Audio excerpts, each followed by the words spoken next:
Olá, meus alunos do quinto ano, como é que vocês estão? Espero que todos estejam bem.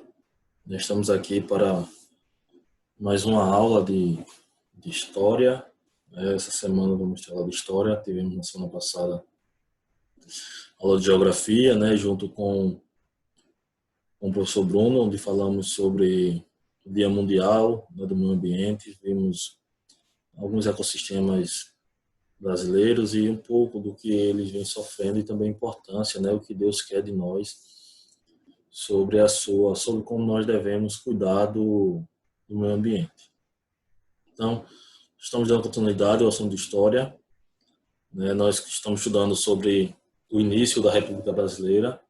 Nós vimos, nas aulas passadas, os governos, né, que existiram nesse início, né? A República da Espada, onde os presidentes eram militares, República Oligárquica, onde os presidentes foram, né, grandes fazendeiros, principalmente de Minas Gerais e São Paulo, que eram os estados, né, que dominavam, né, a questão agrícola no Brasil. Nós vimos também como era a economia, né, onde tinha o café como principal produto de exportação, né, brasileiro. O café é o principal produto da economia brasileira. Também o surgimento das primeiras indústrias, como foram, né, a urbanização, como viviam as pessoas. Então, a gente viu isso nas aulas passadas. Na aula de hoje, a gente vai continuar estudando sobre o início da República Brasileira e vamos, nesse início, né, nós vamos falar um pouco sobre os movimentos sociais, né, que ocorreram no Brasil nesse período. Então, no nosso país, no início da República, né, aconteceram alguns movimentos sociais, a gente vai ver sobre eles. Então, temos aí o tema da nossa aula, página 41 e 42 do livro. Então, pega aí o livro de vocês para acompanhar, né, a aula de hoje. E como leitura bíblica, como versículo-chave, eu quero deixar para vocês o Salmo 150, né, que diz, versículo 6, que diz: todo ser que respira, louve ao Senhor, aleluia. Então, vemos aqui que não só o ser humano é chamado a louvar, né, mas toda a criação é chamada a louvar a Deus, né?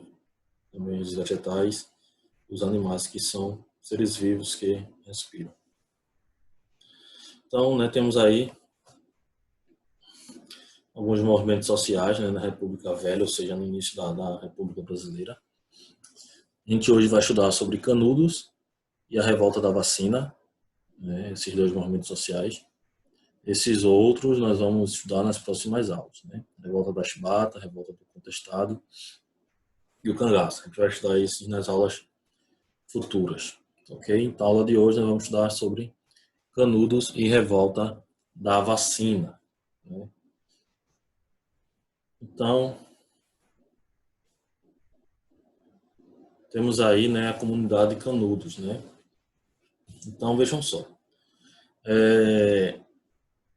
Essa comunidade, né, de Canudos, ela surgiu, né, no interior da Bahia. Vocês podem estar vendo aí o mapa, né, e tem aí algumas cidades: Juazeiro, Uauá, Monte Santo, Queimadas, Serrinha, né, e tem Canudos. Então, Canudos, né, aí no sertão da Bahia, no interior da Bahia. E essa comunidade, ela surgiu durante 20 anos, né, desde 1877 a 1897, né, e milhares de pessoas seguiam, né, esse homem aí. Na verdade, essa foto aí não retrata ele, né, Antônio Conselheiro, pois a única foto que ele tirou foi uma foto depois que ele foi morto, né, não tem assim imagem dele. A única coisa que tem são descrições de como ele era, né, cabelos grandes, barbudo, né, andava com um cajado. E esse aí não é ele, é apenas uma foto, né, que está simbolizando ele. Mas esse homem aí não é ele. Mas, né, esse Antônio Conselheiro, né, ele andava pelo sertão do Nordeste, né, falando sobre a Bíblia, também pregando valores cristãos às pessoas que viviam nessas regiões. Lembrando que as pessoas que viviam nessas regiões eram pessoas pobres, né, pessoas sofridas, que sofriam muito nas mãos dos grandes fazendeiros. E esse Antônio Conselheiro, ele passava por esses locais, né, falando sobre a Bíblia, falando sobre o amor de Deus, né, e isso atraía, né, as pessoas a segui-lo, né, e as pessoas que o seguiam, né, iam com eles até Canudos, né, e ficavam fazendo parte da, da comunidade, né. Aí, em 1893, Antônio Conselheiro e seus seguidores fundaram uma comunidade conhecida como o Arraial de Belo Monte. Então, o nome da comunidade Canudos, na verdade, era Arraial de Belo Monte, né? E lá nesse arraial, né, que a gente pode ver aqui na imagem, né, também é uma foto, não é uma foto tirada do arraial mesmo, mas é uma gravura, né, representando como era lá o arraial, né?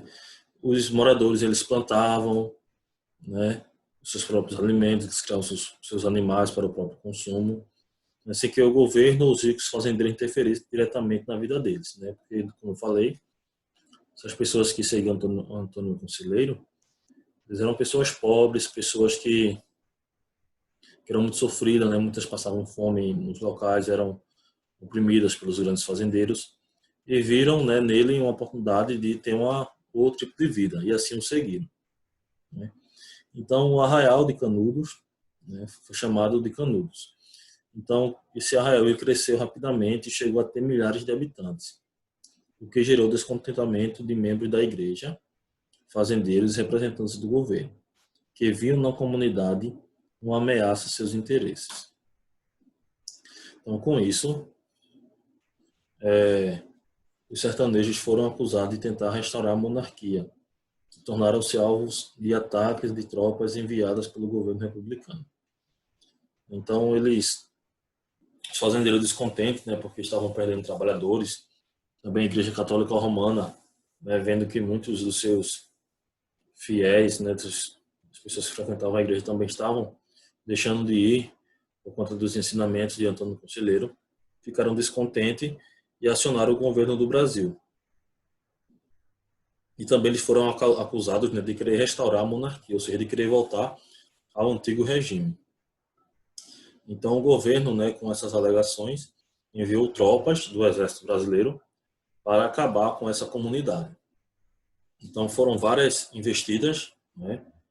Então a comunidade ela conseguiu se defender em alguns ataques, mas em 1897, né, depois de 4 expedições militares, a comunidade ela foi destruída, né? E não só a comunidade foi destruída, como muitos dos habitantes foram mortos, né? Foi um completo massacre ali naquela comunidade de Canudos.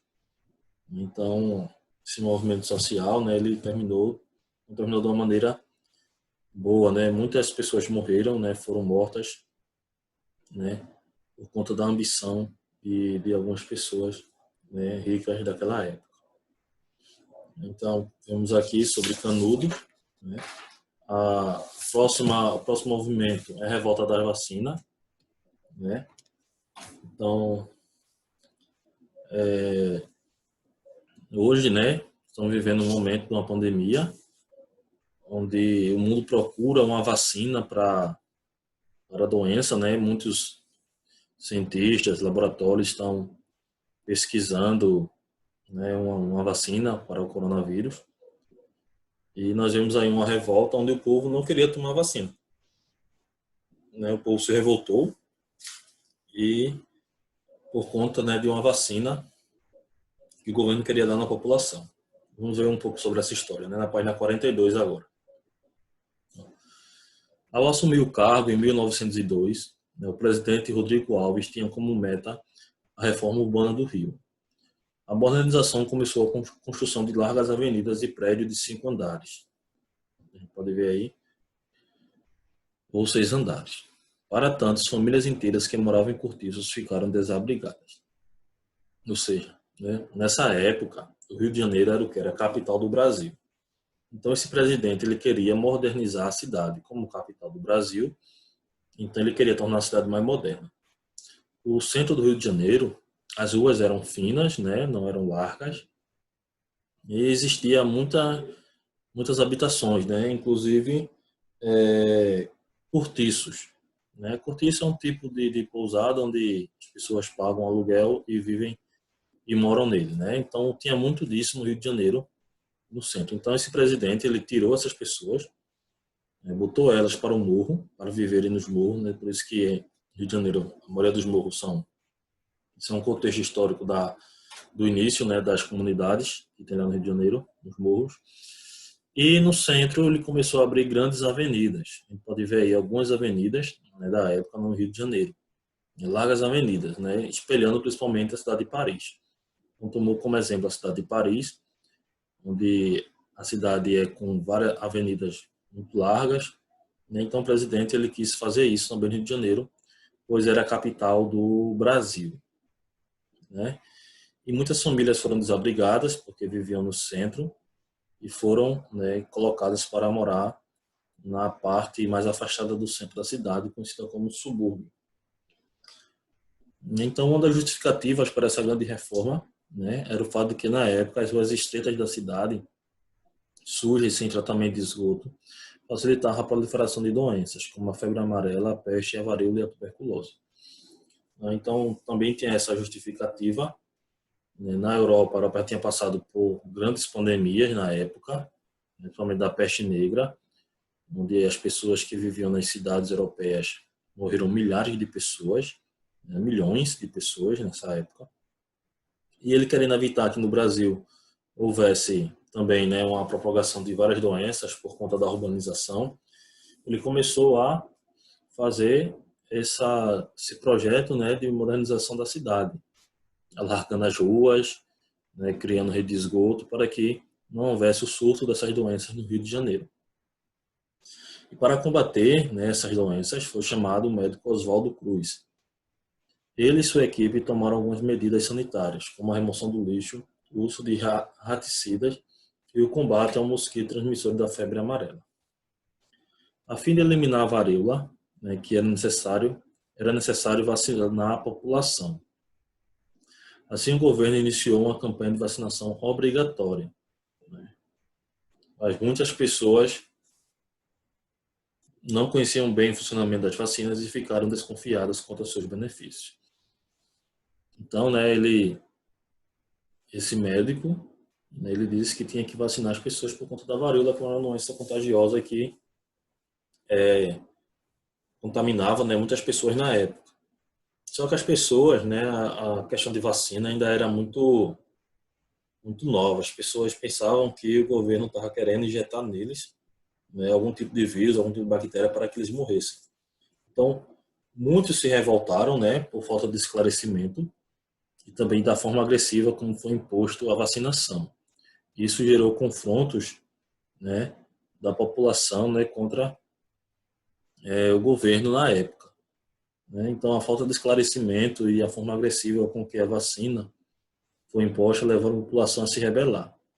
Em novembro de 1904, durante cerca de uma semana, ocorreram diversos confrontos entre a população e representantes do governo. Né? Então, vejam só, né? Algo que hoje é tão benéfico para nós, na época foi motivo de rebelião, né, entre a população e os governantes, representantes do governo, né, por falta de esclarecimento e também por ser uma coisa nova na vida da saúde da população. Então, né, nós ficamos aqui nesses dois movimentos sociais, certo? Na próxima aula nós vamos ver sobre a revolta da Chibata, né, conflito contestado e a greve geral de 1917. Aqui nós temos atividade para vocês fazerem, ok? Vocês vão responder pela página 41 e 42, tá bom? Essa é a atividade. E depois enviar para mim, para que eu possa corrigir, tá bom?